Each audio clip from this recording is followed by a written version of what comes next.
प्रभु यीशु मसीह के मीठे और पवित्र और सामर्थी और अनुग्रहकारी नाम के अंतर्गत मैं प्रभु का सेवक अब्दियल सुरेश कुमार फ्रॉम दिल्ली आप सब लोगों का प्रभु यीशु मसीह के नाम में अभिनंदन करता हूँ, स्वागत करता हूँ।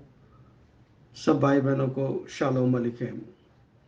हम आज एक विषय के ऊपर ध्यान करेंगे और वो विषय है कि परमेश्वर एक ही है और वो परमेश्वर एक कौन है उसको हम बाइबल से देखेंगे। एक वचन हम आपके लिए पढ़ेंगे, आप सबके लिए, और वह है प्रेरितों के काम 7 अध्याय का 49 वचन। प्रेरितों का काम 7:49 यहाँ ऐसे लिखा है, प्रभु कहता है स्वर्ग मेरा सिंहासन है और पृथ्वी मेरे पाँव की पीढ़ी है। मेरे लिए तुम किस प्रकार का घर बनाओगे और मेरे विश्राम का कौन सा स्थान होगा। आमीन। और एक वचन और हम ध्यान कर लेते हैं और वो हमको मिलता है यशाया भविष्यवक्ता की पुस्तक और उसका 66 अध्याय और पहला वचन। यहाँ इस प्रकार से लिखा है, यहोवा यूँ कहता है, आकाश मेरा सिंहासन और पृथ्वी मेरे चरणों की चौकी है। तुम मेरे लिए कैसा भवन बनाओगे और मेरे विश्राम का कौन सा स्थान होगा। परमेश्वर की आशीष उसके पवित्र वचन के पढ़े और सुने जाने पर हो। आमीन। मेरे प्रिय भाई बहनों, हम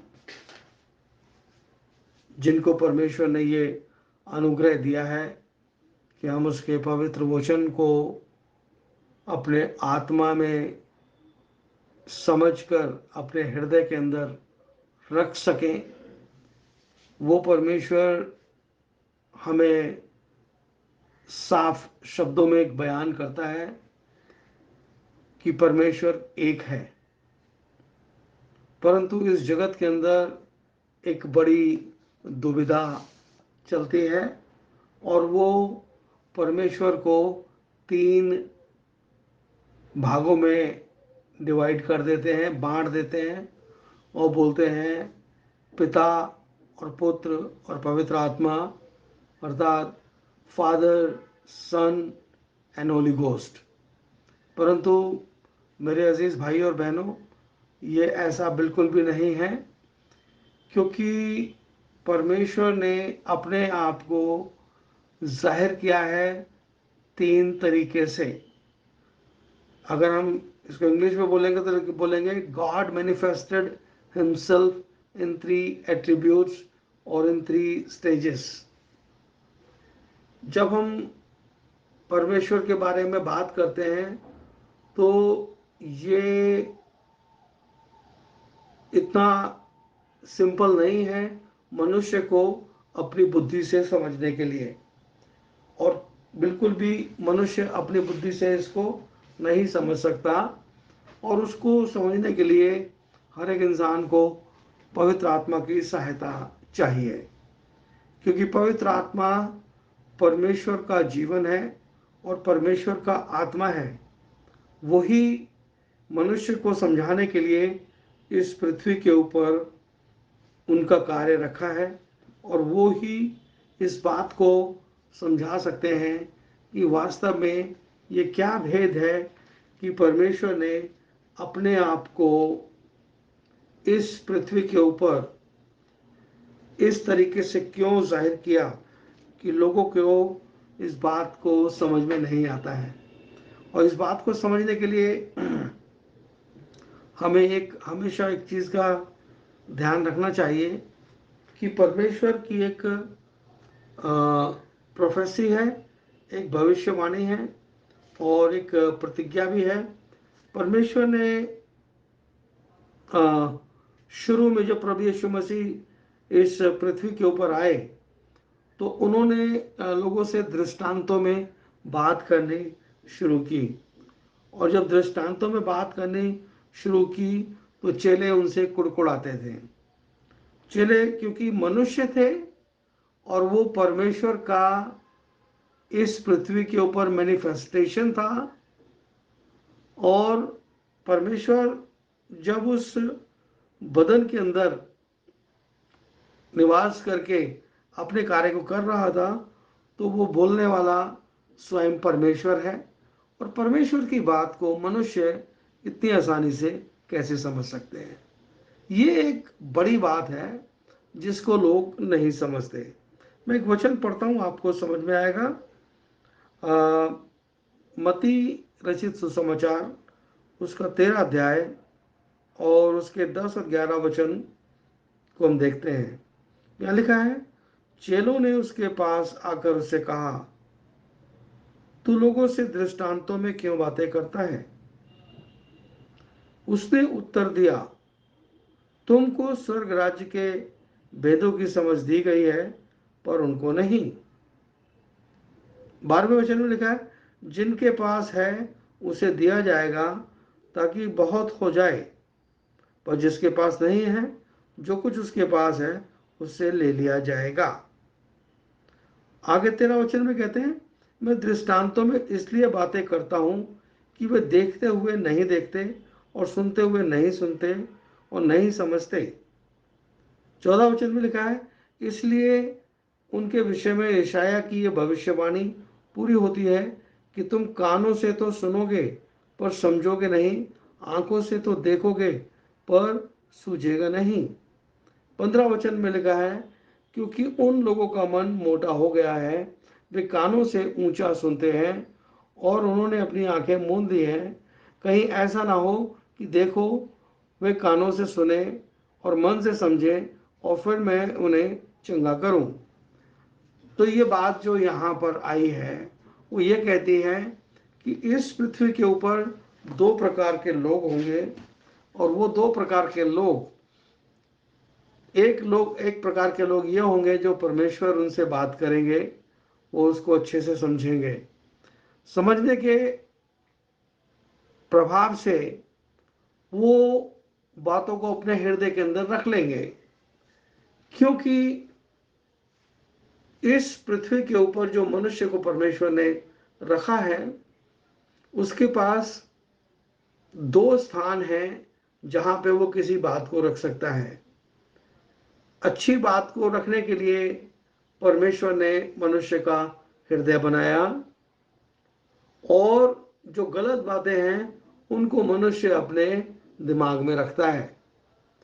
और जिन बातों को वो अपने हृदय में रखता है उनकी वो कल्पनाएं करता रहता है, और कल्पनाएं करके उस कल्पनाओं के समंदर में डूब के परमेश्वर के उस वचन की गहराई को लाकर उससे वो आनंदित होता है।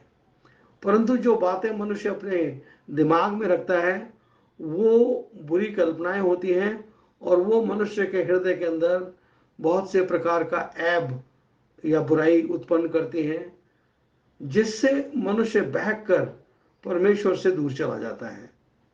और यही वजह है कि परमेश्वर ने मनुष्य के समझने के लिए हमें अपना पवित्र आत्मा दिया। और वो पवित्र आत्मा जो हमें दिया है, वो पवित्र आत्मा का एकमात्र कार्य है कि परमेश्वर की सिद्ध योजना हमारी जिंदगी में कैसे पूरी हो वो हमें समझाए। और जब तक पवित्र आत्मा हमारी मदद नहीं करते तब तक हम इस बात को नहीं समझ सकते। और जब तक पवित्र आत्मा अपने उस कार्य को हमारी जिंदगी में ना करें तो हम इस बात को कदाचित नहीं समझ पाएंगे। और उसको समझने के लिए हमें एक वचन के ऊपर दृष्टि करनी पड़ेगी, और वो मिलेगा हमें यूहन्ना रचित सुसमाचार और उसका 14 अध्याय और उसके 26 वचन में इस प्रकार से लिखा है, परंतु सहायक अर्थात पवित्र आत्मा जिसे पिता मेरे नाम से भेजेगा वह तुम्हें सब बातें सिखाएगा और जो कुछ मैंने तुमसे कहा है वो सब स्मरण कराएगा। तो देखा आपने कि पवित्र आत्मा का ये कार्य है कि वो परमेश्वर की उस गुप्त योजना को हमारी जिंदगियों में पूरा करे। और जब तक पवित्र आत्मा की अगुवाई हमारी जिंदगी में नहीं होती है तब तक हम उस बात को नहीं समझ सकते कि वास्तव में परमेश्वर की क्या योजना है। क्योंकि यूहन्ना रचित सुसमाचार और 14 बाब के 17 वचन में इस प्रकार से लिखा है, अर्थात सत्य का आत्मा जिसे संसार ग्रहण नहीं कर सकता क्योंकि वह ना उसे देखता है और ना उसे जानता है। तुम उसे जानते हो क्योंकि वह तुम्हारे साथ रहता है और वो तुम में है। यहाँ पर प्रभु यीशु मसीह अपने विषय में बात कर रहे हैं कि वो तुम्हारे साथ रहता है और परमेश्वर का आत्मा जो उनको समझ के लिए दिया गया था वो तुम्हारे अंदर रहता है। तो हमने देखा कि परमेश्वर के किसी भी कार्य को समझने के लिए हमको पवित्र आत्मा की अगुवाई चाहिए और पवित्र आत्मा की अगुवाई पाने के लिए परमेश्वर ने एक योजना ठहराई है और वो योजना प्रेरितों के काम 2 अध्याय और उसके 38 वचन में लिपिबद्ध की गई है। और जब तक हम उस योजना के अंतर्गत परमेश्वर के अनुग्रह के सिंहासन के पास नहीं आते वो हमारी जिंदगी में कदाचित पूरा नहीं होता। यहाँ इस प्रकार से लिखा है, पतरस ने उनसे कहा, मन फिराओ, तुम में से हर एक अपने अपने पापों की क्षमा के लिए यीशु मसीह के नाम से बपतिस्मा ले तो तुम पवित्र आत्मा का दान पाओगे। जो पवित्र आत्मा हमको मिल जाएगा, पवित्र आत्मा हमारी जिंदगी का हिस्सा हो जाएगा और हम उस पवित्र आत्मा की अगुवाई में चलते हुए परमेश्वर की उस पूरी योजना को और परमेश्वर के अपने कार्य करने की शैली को और अपने उद्धार को और अपने मृत्युत्थान को जिसे रिजरेक्शन कहते हैं उन सब योजनाओं को हम भली भांति समझने पाएंगे। तो इसको धैर्यपूर्वक एक एक चीज़ को हम ध्यान से देखेंगे और समझेंगे कि वास्तव में परमेश्वर की योजना हमारी ज़िंदगी में कैसे पूरी होती है।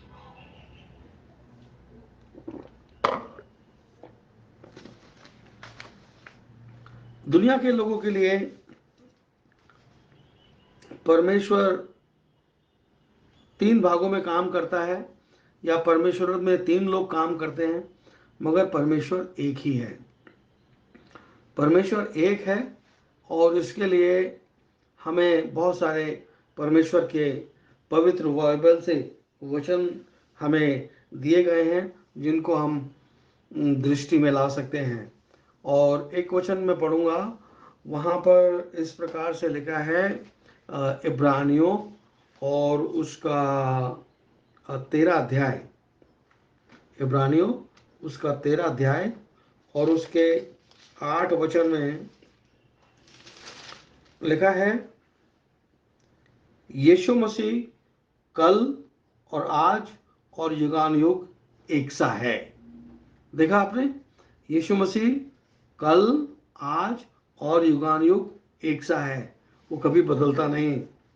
अब इसी बात को और कंफर्म करने के लिए हम एक वचन और पढ़ेंगे और वो पढ़ेंगे हम ओल्ड टेस्टामेंट से, पुराने नियम से, और वो हम निकालेंगे व्यवस्था विवरण से। और यहाँ पर व्यवस्था विवरण में इस प्रकार से लिखा है, हे इज़राइल सुन, यहोवा हमारा परमेश्वर है और यहोवा एक ही है। तो हमने देखा कि बाइबल कहती है कि परमेश्वर एक है तो लोग इस बात को कहते हैं कि अगर परमेश्वर एक है तो परमेश्वर ने पिता और पुत्र और पवित्र आत्मा के को क्यों प्रयोग में लाए। मेरे अजीज साथियों, बात बहुत साधारण है। दोबारा से कहूंगा कि अगर आपको समझने में तकलीफ है, आप परमेश्वर से प्रार्थना करें, परमेश्वर से पवित्र आत्मा मांगें, परमेश्वर से आप बुद्धि मांगें, क्योंकि बाइबल ये कहती है कि जिसको बुद्धि की घटी हो वो मुझसे प्रार्थना करे, मैं उसको बिना उलाहना बुद्धि देता हूँ। और जब हम वो बुद्धि पाते हैं जो परमेश्वर की ओर से है, तो परमेश्वर की महिमा की बातें परमेश्वर के लिए हम समझ सकते हैं। तो इसके लिए आपको जो करना है, परमेश्वर के सामने अपने आप को सरेंडर करना है, परमेश्वर से बुद्धि मांगना है। अब हम बात करेंगे परमेश्वर ने अपने आप को इन 3 नामों के अंतर्गत क्यों प्रकट किया। परमेश्वर की समस्त योजना 3 खंडों में पूरी होती है, 3 भागों में पूरी होती है। और जब तक हम इन 3 भागों को ढंग से अपने आत्मा में ना समझ ले, तब तक वो बात हमारे हृदय में नहीं समाती।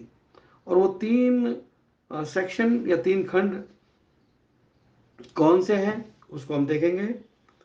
पहला जो भाग है परमेश्वर की योजना के अंतर्गत, वो आता है क्रिएशन का।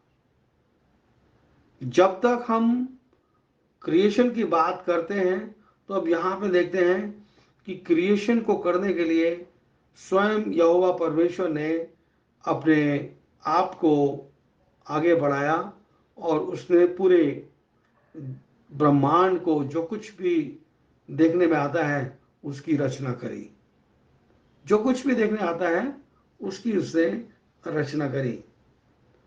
फिर जब वो सृष्टि हो गई, क्रिएशन हो गया, तो सृष्टि होने के बाद सृष्टि के अंदर मनुष्य का पतन भी हुआ। और जब मनुष्य का पतन हुआ तो ये बात परमेश्वर को बहुत बुरी लगी और इससे परमेश्वर का मन खेदित हुआ। इसी के चलते परमेश्वर ने उस मनुष्य को, जिसको परमेश्वर ने स्वयं अपने हाथों से बनाया था, जिसका पतन हो गया, उसके उद्धार के लिए परमेश्वर ने एक सिद्ध योजना को बनाया। और जब परमेश्वर ने उसके उद्धार के लिए सिद्ध योजना को बनाया, तो वो, क्योंकि परमेश्वर महान है और सर्वशक्तिमान है, उसकी योजना इतनी बड़ी है जिसको कि मनुष्य इतने सहजता से समझ नहीं सकता, इतने सहजता से समझ नहीं सकता। आपने देखा कि अभी शुरुआत में हमने 2 वचन पढ़े थे, और वो दोनों वचन क्या कहते हैं? प्रेरितों के काम से और यशायाह नबी की पुस्तक से, कि स्वर्ग मेरा सिंहासन है और पृथ्वी मेरे चरणों की चौकी है। तुम मेरे लिए कैसा स्थान बनाओगे जिसमें मैं विश्राम करूं? क्योंकि मनुष्य को परमेश्वर ने जब बनाया था, उस मनुष्य का पतन हो गया। अब उस मनुष्य का पतन हो गया, अब परमेश्वर इस जहान के अंदर जो उसकी शक्ल और सूरत के ऊपर बनाया गया था, जो उसकी पहचान में बनाया गया था, उसका पतन हो गया। अब परमेश्वर कहाँ रहेगा? परमेश्वर क्या इस सृष्टि की चीजों में रहेगा? नहीं। परमेश्वर अनंत जीवन रखने वाला परमेश्वर है, इसलिए उसने आदम की रचना करी, क्योंकि उसके अंदर भी जीवन था और वो जीवन परमेश्वर को रिप्रेजेंट करता था इस पृथ्वी के ऊपर। और इस पृथ्वी के ऊपर परमेश्वर को वैसा ही अपना एक रिप्रेजेंटेटिव चाहिए था कि वो पृथ्वी पे बताए कि परमेश्वर की योजना या परमेश्वर का पर्पस इस पृथ्वी के लिए क्या है। तो उसका पतन हो गया। अब उसका पतन हो जाने के सबब से परमेश्वर को उसको रिस्टोर करना है, उसका उद्धार करना है और उस उद्धार के कार्य को इस पृथ्वी के ऊपर अंजाम देना है। इस पृथ्वी के ऊपर अंजाम देने के सबब से परमेश्वर पृथ्वी पर विराजमान नहीं हो सकता, क्योंकि परमेश्वर ने अपने पवित्र वचन में कहा कि स्वर्ग मेरा सिंहासन है। अब जब स्वर्ग परमेश्वर का सिंहासन है तो वो सिंहासन इस पृथ्वी के ऊपर, इस पापमय जगत के अंदर कैसे लग सकता है, क्योंकि वो अति पवित्र परमेश्वर है और बुराई को वो देख नहीं सकता। तो परमेश्वर का सिंहासन इस पृथ्वी के ऊपर नहीं लग सकता और ना लगने के सबब से परमेश्वर ने अपनी इस योजना को, जो पृथ्वी के ऊपर वो करने वाला था, उसको पूरा करने के लिए उसको एक मनुष्य को चुनना था। मनुष्य तो इस पृथ्वी के ऊपर बहुत सारे थे, परंतु वो सब के सब पाप से जन्मे थे। वो सब के सब पाप से जन्मे थे। परमेश्वर को एक ऐसा मनुष्य चाहिए था जिसके अंदर पाप का कोई भी रेशा ना हो। और ये कार्य करने के लिए परमेश्वर ने एक स्त्री को चुना जिसका नाम मरियम था। और मरियम को उसने अपने स्वर्गदूत के द्वारा यह बताया कि वो एक पुत्र जनेगी अपनी कुंवारी अवस्था के अंदर, और उसका नाम यीशु रखा जाएगा और वो अपने लोगों का उद्धार करेगा। तो दूसरा जो स्टेज आता है परमेश्वर की योजना के अंतर्गत, पहला सृष्टि का है और दूसरा उद्धार का है, यानी कि क्रिएशन, उसके बाद रिडेम्पशन उस मनुष्य जाति की जिसको परमेश्वर ने स्वयं अपने हाथ से बनाया। अब उस मनुष्य जाति को जिसको परमेश्वर ने इस पृथ्वी के ऊपर बनाया, उसके उद्धार की इस योजना के लिए परमेश्वर ने मरियम का इस्तेमाल किया और अपने वचन को भेजा अपने आत्मा की सामर्थ्य से, और उसके द्वारा वो मरियम गर्भवती हुई। और मरियम के गर्भ में जो बच्चा था वो परमेश्वर का बीज था, परमेश्वर का पुत्र कहलाया, क्योंकि उसके अंदर कोई कुटिलता, कोई दोष नहीं रहना चाहिए। आप अगर ध्यान करेंगे तो ओल्ड टेस्टमेंट के व्यवस्था के अनुसार जो चीज परमेश्वर को समर्पित की जानी चाहिए वो पवित्र होनी चाहिए, उसके अंदर कोई ऐब नहीं होना चाहिए। उसी के अनुसार उसको एक पवित्र मेमने की आवश्यकता थी। और जब मरियम ने पुत्र को जन्म दिया और उसका 8वें दिन खतना किया गया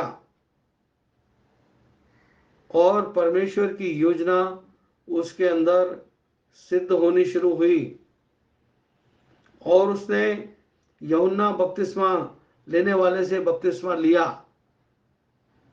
और उसके अंदर पवित्र आत्मा उतरा और ये भविष्यवाणी हुई कि ये मेरा प्रिय पुत्र है जिसमें रहने से मैं प्रसन्न हूँ।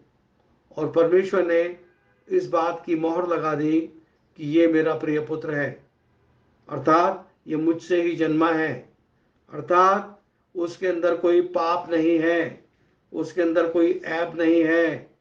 ये वो मेमना है जिसकी कुर्बानी के द्वारा ये जगत बचाया जाएगा। अब जब उसके उद्धार के इस कार्य को परमेश्वर ने इस पृथ्वी के ऊपर बढ़ाया, तो उसने अपने इस कार्य को करने के लिए 12 शागिर्दों का सहारा लिया, 12 चेलों को बुलाया और उनको अभिषेक किया। अभिषेक करके उसने उनको भी इस्तेमाल किया और दो दो करके उसने भेजा और कहा कि लोगों को बताओ कि स्वर्ग का राज निकट है, और वे अपने मनों को फिराएं और परमेश्वर के पास आए। और जब इस रिडेम्पशन के कार्य को परमेश्वर ने यीशु मसीह में से होकर किया या कर रहा था, तो मसीह का विरोध हुआ और मसीह उनके हाथों से मारा गया, और उसको मारा जाना भी आवश्यक था, क्योंकि कलवरी के क्रूस के ऊपर जब हम ये देखते हैं कि प्रभु यीशु मसीह उनके हाथों मारा गया और उसको कब्र में रखा गया और तीसरे दिन मुर्दों में से वो जी उठा। जब वो तीसरे दिन मुर्दों में से जी उठा, तो परमेश्वर की योजना जो मनुष्य जाति के उद्धार की थी, छुटकारे की थी, वो पूरी हो गई। क्योंकि जब यीशु मसीह जी उठा, तो उसके नाम पर विश्वास करने वाले सब लोगों के लिए परमेश्वर ने यह ठहराया कि जितने लोग यीशु मसीह के नाम पर विश्वास करेंगे, वो सब अगर मर भी जाएं, तब भी प्रभु यीशु मसीह जब अपनी महिमा में आएगा तो वो जिलाए जाएंगे और अविनाशी दशा में वो बदल जाएंगे और वो फिर स्वर्ग पे उठा लिए जाएंगे। तो दूसरा चरण हमने देखा, ये उद्धार का है। पहले में पिता ने काम किया, जो परमेश्वर कहलाता है, उसको हम बोलते हैं प्रभु। और दूसरा उद्धार का काम किया उसने अपने बेटे में से, जो कहलाता है यीशु, यानी कि जीसस। फादर कहलाता है लॉर्ड, बेटा कहलाता है जीसस, यानी कि प्रभु यीशु। अब बात आती है, कार्य आता है पवित्र आत्मा का।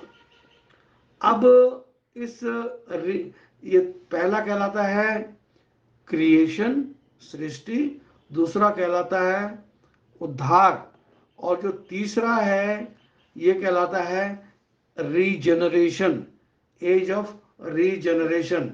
अब जब हम एज ऑफ रीजनरेशन में आते हैं, तो यहाँ पर जो कार्य है, ये है कार्य पवित्र आत्मा का। और पवित्र आत्मा यहाँ पे कैसे कार्य करता है, इसको हमने अभी थोड़ी देर पहले हमने उसको बड़े अच्छे तरीके से देखा कि परमेश्वर का आत्मा जब मनुष्य के अंदर आता है, तो मनुष्य उन सारी चीज़ों को जो परमेश्वर ने मनुष्य जाति के लिए ठहराई हैं, उन चीज़ों को वो ढंग से समझ पाता है। अब हम क्योंकि बात कर रहे हैं परमेश्वर एक है, और मैं इस बात को समझाने का प्रयास कर रहा हूँ कि परमेश्वर एक है, और वो ओल्ड टेस्टामेंट और न्यू टेस्टामेंट के अंदर और प्रभु के आगमन तक उसके कार्य करने का जो मिस्ट्री है, जो भेद है, उसको हम अच्छे से समझ सकें। यहाँ पर हम पूरे पुराने नियम और नए नियम को हम इसको 3 खंडों के अंदर डिवाइड करते हैं, और जब हम इसको 3 भागों में बांटते हैं, तब हम देखते हैं कि पुराने नियम के अंदर परमेश्वर जो कार्य कर रहा है उसको हम कहते हैं प्रभु। न्यू टेस्टामेंट के अंदर जो उद्धार का कार्य करने के लिए परमेश्वर ने अपने पुत्र को भेजा, वो कहलाता है यीशु। ठीक है। और जो तीसरा है पवित्र आत्मा का युग, वो कहलाता है क्राइस्ट। अब वो क्राइस्ट के युग में पवित्र आत्मा अपने लोगों में से कार्य कर रहा है। कैसे काम करेगा? क्योंकि क्राइस्ट या पवित्र आत्मा का युग कैसे शुरू होता है? पवित्र आत्मा का युग शुरू होता है पेंतिकोस्त के दिन से, और पेंतिकोस्त के दिन पवित्र आत्मा का कार्य शुरू होता है। और पवित्र आत्मा का यह कार्य उस दिन तक इस पृथ्वी के ऊपर रहेगा जब तक कि पवित्र लोग इस पृथ्वी से उठा नहीं लिए जाते। जब तक कि जो रीजनरेशन का कार्य है ये पूरा ना हो जाए तब तक ये कार्य इसी प्रकार से चलता रहेगा।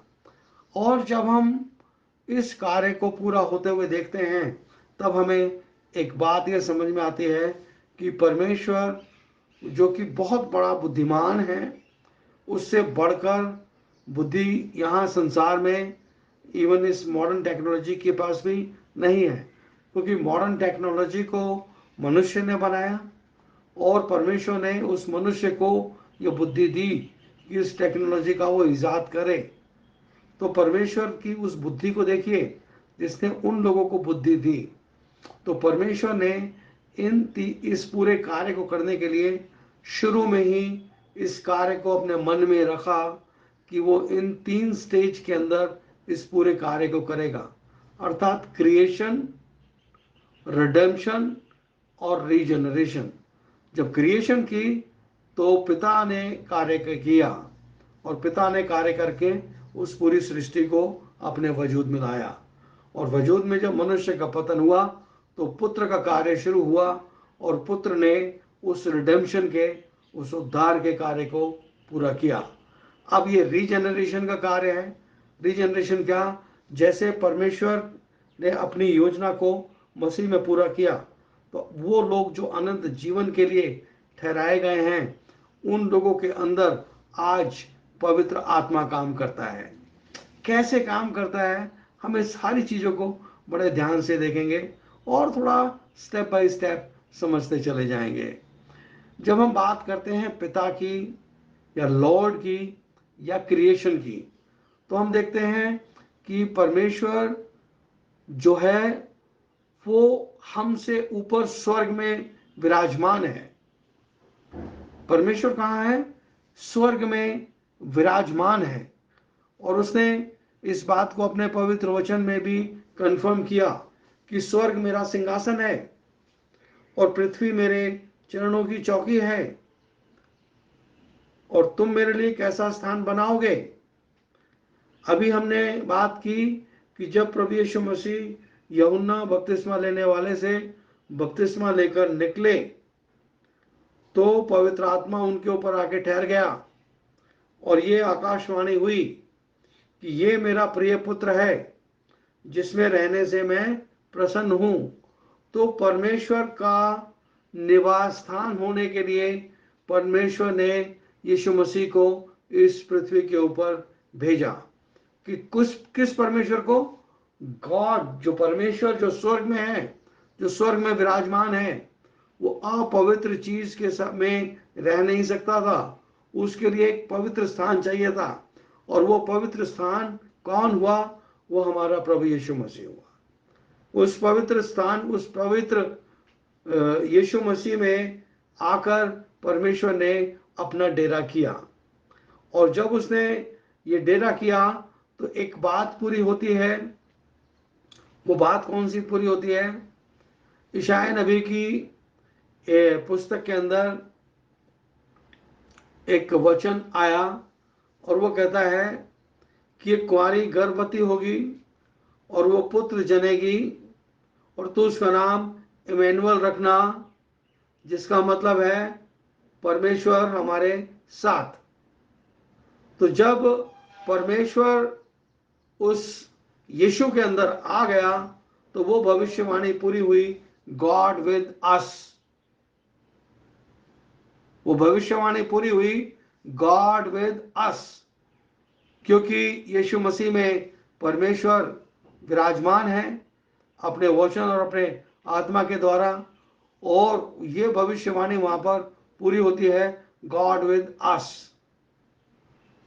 तो हम ये देखते हैं कि परमेश्वर जो बुद्धिमानी से कार्य को कर रहा है वो हर एक कार्य को बड़ा स्टेप बाय स्टेप बिल्कुल क्लियरिटी से अपनी योजना में बढ़ता जा रहा है।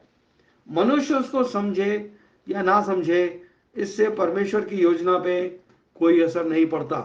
जितने लोग अनंत जीवन के लिए ठहराए गए हैं वो इस बात को डेफिनेटली समझेंगे, और जो समझते रहेंगे वो परमेश्वर की योजना में आगे बढ़ते रहेंगे और ये कार्य उनके अंदर होता रहेगा। हम जो परमेश्वर की सिद्ध योजना को जानते हैं और हम उसको उसके अनुसार अपनी जिंदगियों को चलाने का विश्वास करते हैं, तो हमें एक बात को ये भी समझना चाहिए कि परमेश्वर ने जो कुछ भी अपने पवित्र वचन में कहा है वो इस पृथ्वी के ऊपर ही पूरा होना है, और उन बातों को पूरा करने के लिए इस पूरे कार्य को 3 स्टेप्स के अंदर, 3 स्टेजेस के अंदर परमेश्वर ने पूरा किया। और हर एक स्टेज को हम बड़े प्यार से देखेंगे और उसको समझेंगे कि वास्तव में परमेश्वर अपने कार्य को हम में हमारे सामने पूरा करता चला जा रहा है। हम जब परमेश्वर की योजना को पवित्र आत्मा के मदद से हम देखते हैं तो हम ये देखते हैं, प्रभु यीशु मसीह ने कहा कि अगर तुम मेरी आज्ञाओं को मानोगे तो मेरे चेले ठहरोगे, और मैं और पिता तुम्हारे साथ क्या करेंगे, संगति करेंगे, तुम्हारे साथ रहेंगे। अब परमेश्वर की योजना में जो क्रिएशन है उसमें परमेश्वर क्या है, वो हमसे ऊपर स्वर्ग में विराजमान है। रिडेम्पशन के कार्य में हम देख रहे हैं कि प्रभु यीशु मसीह इस पृथ्वी के ऊपर है और परमेश्वर उसके अंदर है। तो यहाँ पे बात वो पूरी होती है, गॉड विद अस। और जब हम तीसरा जो कार्य है रीजनरेशन का, वहां देखते हैं कि गॉड इन अस। गॉड इन अस कैसे, पवित्र आत्मा के द्वारा, पवित्र आत्मा के रूप में। क्योंकि जब हम प्रभु यीशु मसीह के नाम से बपतिस्मा लेते हैं तो परमेश्वर का पवित्र आत्मा वो हमारे अंदर आता है, और जब वो अंदर आता है तो हम एक चीज को देखते हैं कि इस पृथ्वी के ऊपर परमेश्वर अपने उस नाम को रिवील करता है, और वो नाम है लॉर्ड जीसस क्राइस्ट। और लॉर्ड जीसस क्राइस्ट कैसे है कि हम जब फादर को देखते हैं विच इज कॉल्ड लॉर्ड, जब हम बेटे को देखते हैं ही इज कॉल्ड जीसस, जब हम पवित्र आत्मा को देखते हैं वो कहलाता है मसीह। अब हम देखते हैं कि परमेश्वर ने अपने इस पवित्र नाम को इस पृथ्वी के ऊपर किस तरीके से मिस्टीरियस वे में रिवील किया है। उसके लिए हम एक चीज, एक वचन और भी पढ़ सकते हैं फॉर रिकन्फर्मेशन के लिए, और वो हमको मिलता है इब्रानियों की पत्री में।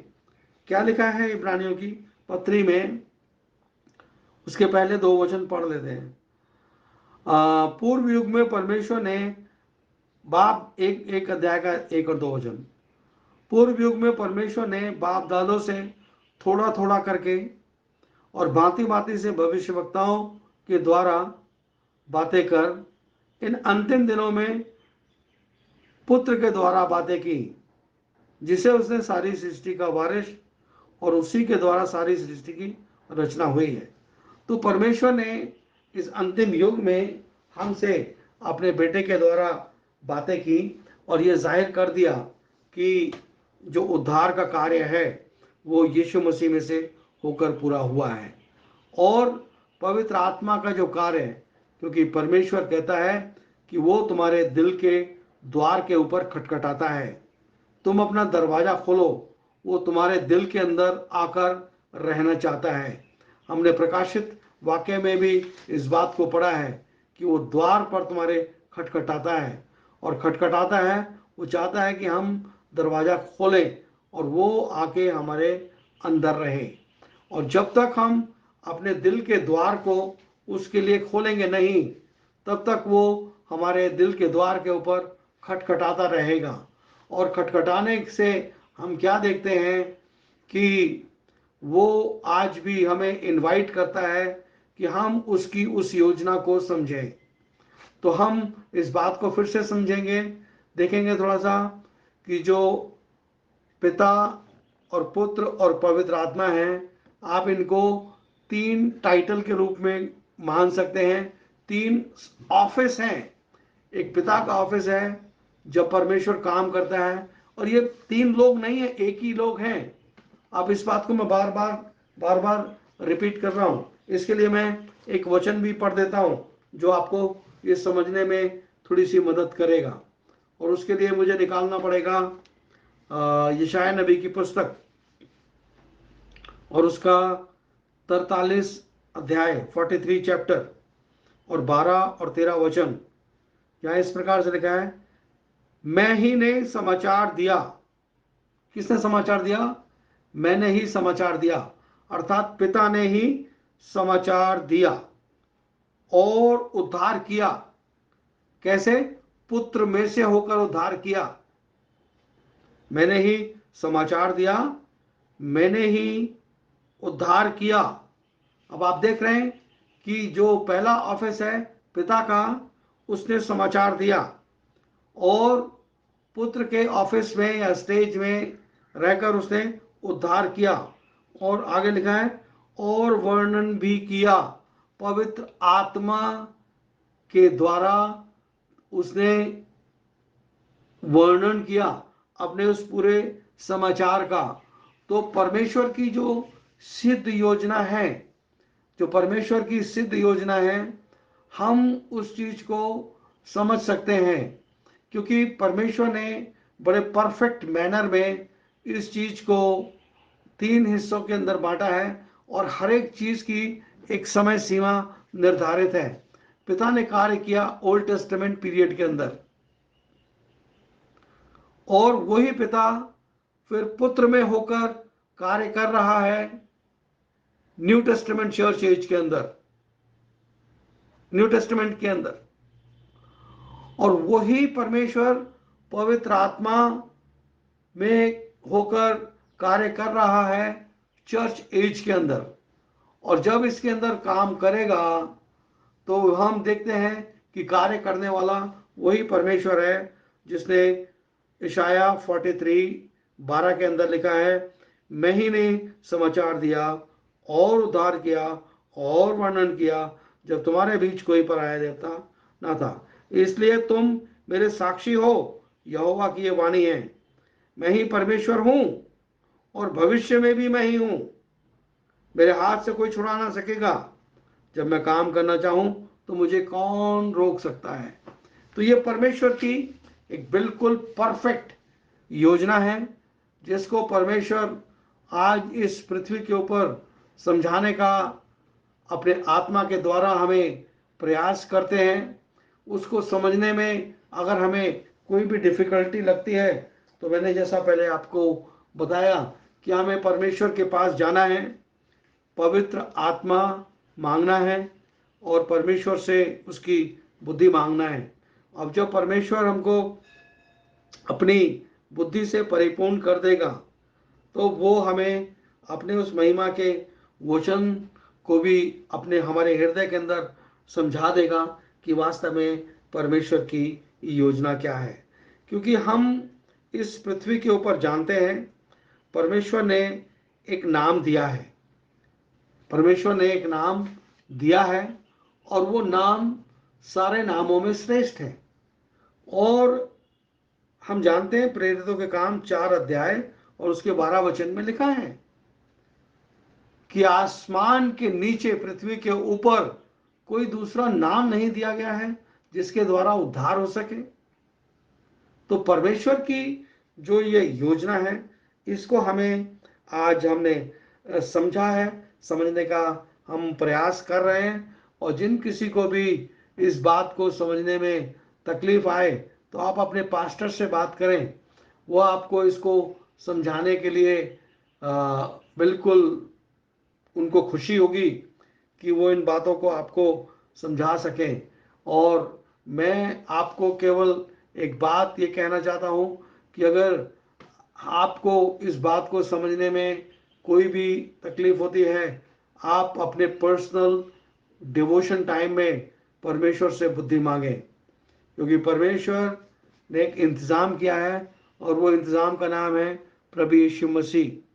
और पतरस ने भी इस बात के लिए कहा, तुम में से हर एक अपने अपने पापों के लिए, अपराधों की क्षमा के लिए पश्चाताप करें और यीशु मसीह के नाम से बपतिस्मा लें, तब तुम पवित्र आत्मा का दान पाओगे। और ये जब ये पवित्र आत्मा का दान हमको मिल जाएगा, तब हम ये समझ पाएंगे कि पिता और पुत्र और पवित्र आत्मा कोई और नहीं, उसका मैनिफेस्टेशन प्रभु यीशु मसीह में है। अब मैं इस बात को जब इतना जोर दे के कह रहा हूँ, तो आपको समझना पड़ेगा कि वो प्रभु यीशु मसीह ही है। वही एक नाम दिया गया है इस पृथ्वी के ऊपर, और उसको हम समझने के लिए कुलूसियों की पत्री और उसके 3 अध्याय के 17 वचन को हम पढ़ते हैं।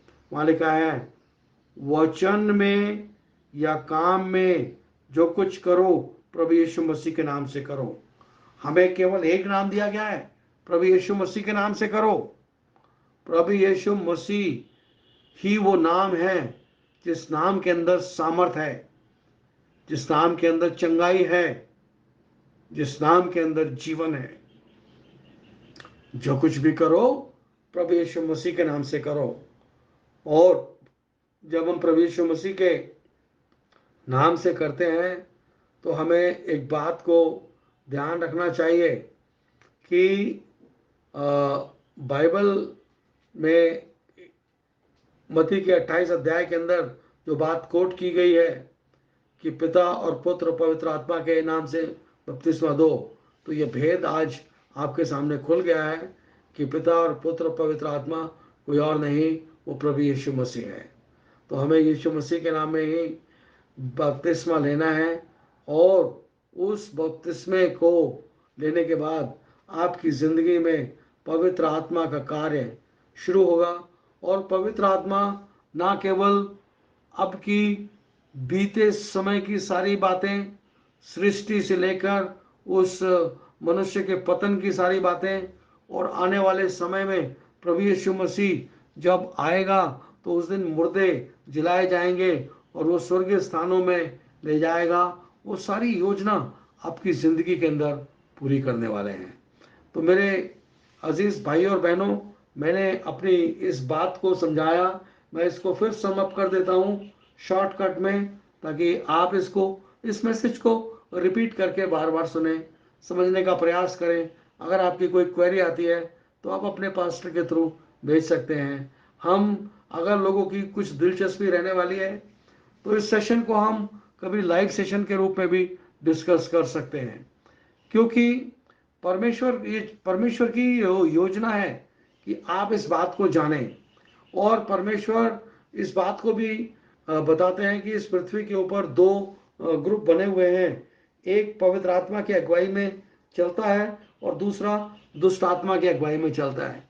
जो दुष्ट आत्मा की अगुवाई में चलता है वो उद्धार नहीं पाएंगे, और वो उद्धार नहीं पाएंगे तो आप समझ सकते हैं कि मैं क्या कहने का मेरा अभिप्राय है। तो जब परमेश्वर ने इस बात को बिल्कुल क्लियर कट किया है कि जो उद्धार पाने वाले लोग हैं उनके लिए परमेश्वर ने इस वचन को भेजा है। दोबारा से समाप्त करेंगे, पिता और पुत्र और पवित्र आत्मा, ये एक ऑफिस है, एक टाइटल है जिसमें से परमेश्वर ने ऑपरेट किया, और जो ऑपरेट किया तो उसके लिए एक डायमेंशन ठहराई है परमेश्वर ने। और वो डायमेंशन कौन सी है?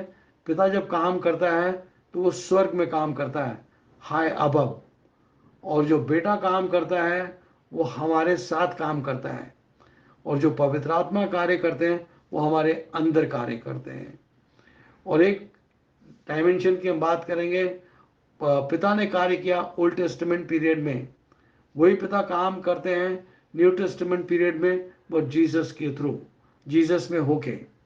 और वही परमेश्वर काम करते हैं न्यू टेस्टामेंट चर्च में, सॉरी चर्च पेंतिकोस्त से लेके रैप्चर तक के पीरियड के अंदर काम करते हैं, वो पवित्र आत्मा में होके काम करते हैं, क्योंकि वो पवित्र आत्मा परमेश्वर का ही जीवन है।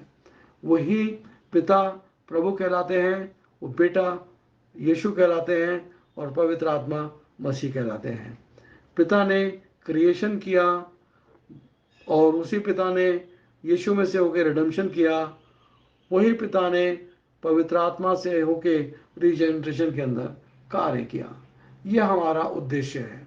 और जब ये उद्देश्य हमारी ज़िंदगी के अंदर हम देखते हैं तो मेरे साथियों हमें बड़ा आनंद पहुंचता है, क्योंकि ये परमेश्वर की योजना है। आप सब लोग को आत्मिक लाभ पहुंचे ऐसी मैं कामना करता हूं। और आप सब लोग आत्मिक रूप से बढ़ते चले जाएं, प्रभु परमेश्वर की महिमा करते रहें, परमेश्वर के वचन से प्रेम करें, पवित्र आत्मा की अगुवाई में बढ़ें, क्योंकि बहुत ज़रूरी है भेद की बातों को अपनी ज़िंदगी में पूरा होता हुआ हम देखें। प्रभु यीशु मसीह आप सब लोगों की सहायता और मदद करें। God bless everyone.